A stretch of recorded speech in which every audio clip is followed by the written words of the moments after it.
السلام علیکم ناظرین، میں رضوان رفیق باجوہ روشن سائے ویلفیئر نیوز نیٹ ورک کی جانب سے آپ کی خدمت میں ایک بار پھر حاضر ہوں۔ جیسا کہ آپ جانتے ہیں کہ اس وقت ملک بھر میں بجلی کی بڑھتی ہوئی قیمتوں پر احتجاج دن بدن زور پکڑ رہا ہے۔ دوسری طرف نگران حکومت پچھلے 2 روز سے اجلاسوں میں مصروف ہے اور نگران وزیر اعظم کسی نتیجے پہ پہنچنے کے لیے مزید اجلاس کر رہے ہیں۔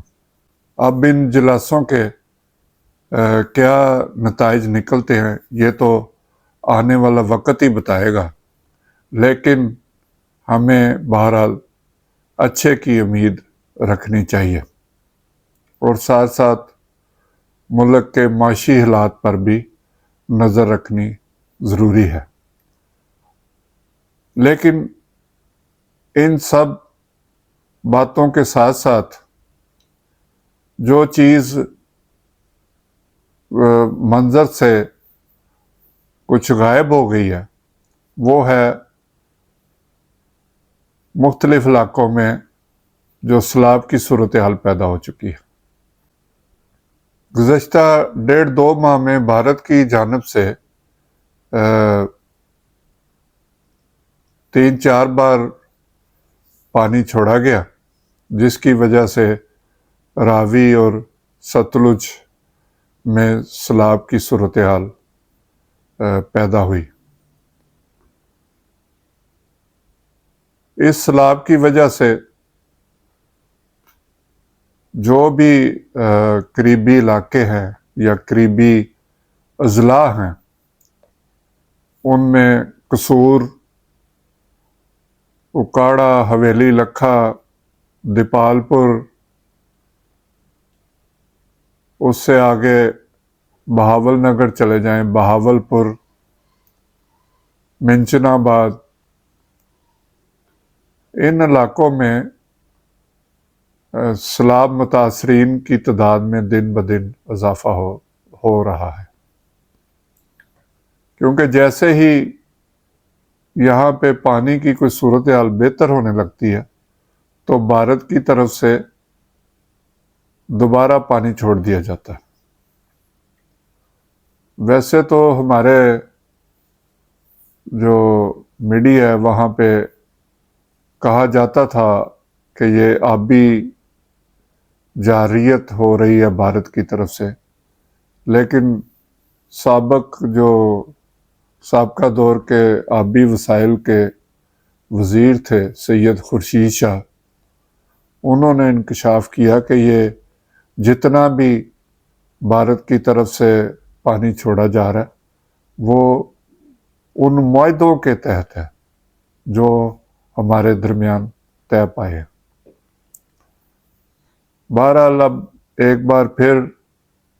بھارت کی طرف سے پانی چھوڑا جا رہا ہے اور اس سے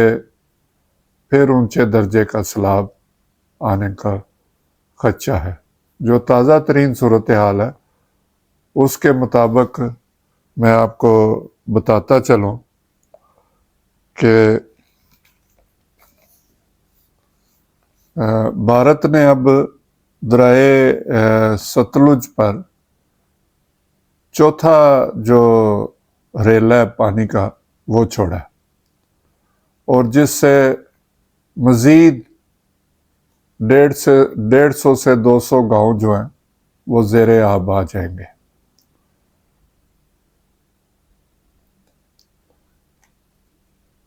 اس سیلابی ریلے سے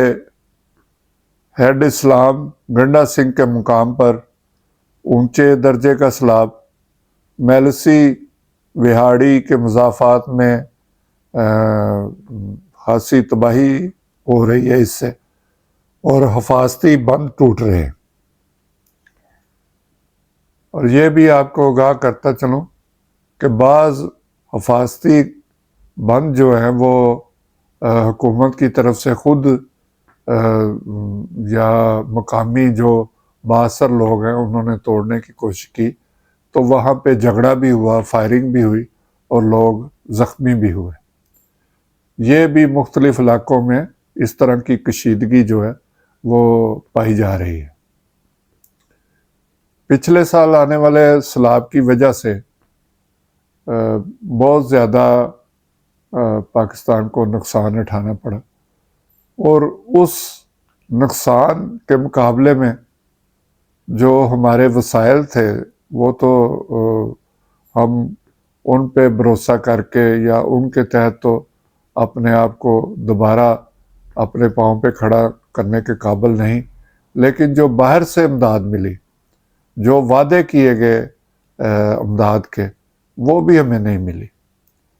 یہاں تک کہ سابقہ حکومت جو بھی چند روز پہلے ختم ہوئی ہے، انہوں نے سندھ اور بلوچستان سے جو وعدے کیے تھے کہ آپ کو سیلاب کے متاثرین کی بحالی کے لیے جو اربوں روپیہ دیا جائے گا، وہ بھی صوبوں کو نہیں ملا، جس کے باعث وہاں شدید مشکلات میں مبتلا ہیں شہری، اور ان کو بنیادی سہولتیں بھی جو نہیں مل رہی۔ مزید اس پر نظر ڈالیں تو ہزاروں ایکڑ فصلیں جو ہیں وہ تباہ ہو چکی ہیں، گھر تباہ ہو چکے ہیں، متاثرین جو ہے وہ کھلے آسمانوں نیچے بیٹھے ہیں، اور کئی ایسے علاقے ہیں جہاں پہ جو فلڈ ریلیف کیمپ ہیں وہ ہی نہیں لگ سکے۔ موسم اس طرح کا جا رہا ہے، ایسے موسم میں تھوڑا جو ڈائریا اور بخار، یہ والی بیماریاں جو ہے، ملیریا، ڈینگی نے بھی سارے اٹھانا شروع کر دیے، تو یہ بیماریاں بھی پھیل رہی ہیں۔ کھلے آسمانوں تلے جو سیلابی پانی ہے وہ بھی کھڑا ہے، تو بیماریاں پھیلنے کا بھی مزید خطرہ ہے۔ تو اس کے لیے عالمی برادری کی طرف رجوع کرنے کی کوشش کی جا رہی ہے۔ اب دیکھنا ہے کہ وہ ہماری کس حد تک مدد کرتے ہیں، لیکن ہر سال یہ مسئلہ درپیش ہوتا ہے، اور کوئی بھی حکومت کوئی ایسی پالیسی نہیں بنا پائی کہ وہ ان سیلابی جو ریلے بھارت کی طرف سے چھوڑے جاتے ہیں ان کو کنٹرول کر سکے، ان کو اس پانی کو ذخیرہ کر سکے۔ بس جب سیلاب آتا ہے پھر شور مچتا ہے، نقصانات ہو گئے، اور پھر وہ ریلا گزر جاتا ہے، اور یہاں پہ متاثرین جو ہیں وہ آنسو بہا رہے ہیں، اپنی مشکلات بتا رہے ہیں، لیکن ان تمام مشکلات کا حل نکلتا نظر نہیں آ رہا۔ اسی طرح سیلاب کے باعث یہ جن علاقوں میں سیلابی ریلا گزرتا ہے وہاں 50 لاکھ سے زائد جو بچے ہیں وہ خوراک سے محروم ہیں، صاف پانی سے محروم ہیں، طبی جو حوالے سے جو طبی سہولیات ہیں اس سے بھی محروم ہیں، اور پھر وہ ضلعی انتظامیہ ہو یا ہماری صوبائی انتظامیہ ہو یا وفاقی محکمے ہوں، سب کے سب بیرونی امداد کی طرف دیکھتے ہیں، اور وہ کوشش کرتے ہیں کہ کسی طرح بیرونی ممالک سے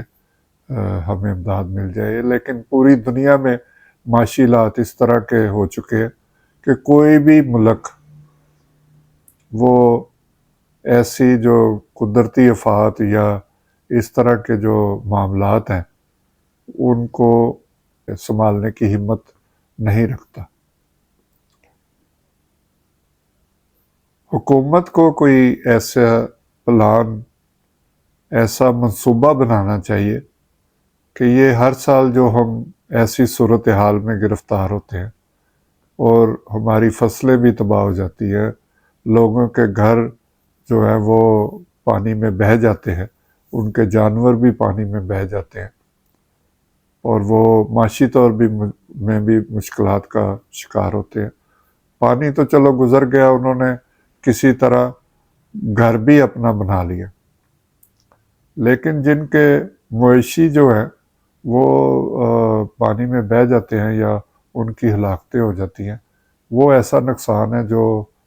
جس کی حکومت کی طرف سے بھی کسی قسم کی امداد نہیں ملتی۔ زیادہ سے زیادہ یہ کیا جاتا ہے کہ کوئی بجلی کے بل معاف کر دیے یا ان کا جمع کروانے کی تاریخ کو آگے بڑھا دیا، جو قرضے جن کسانوں نے لیے ہوئے ہیں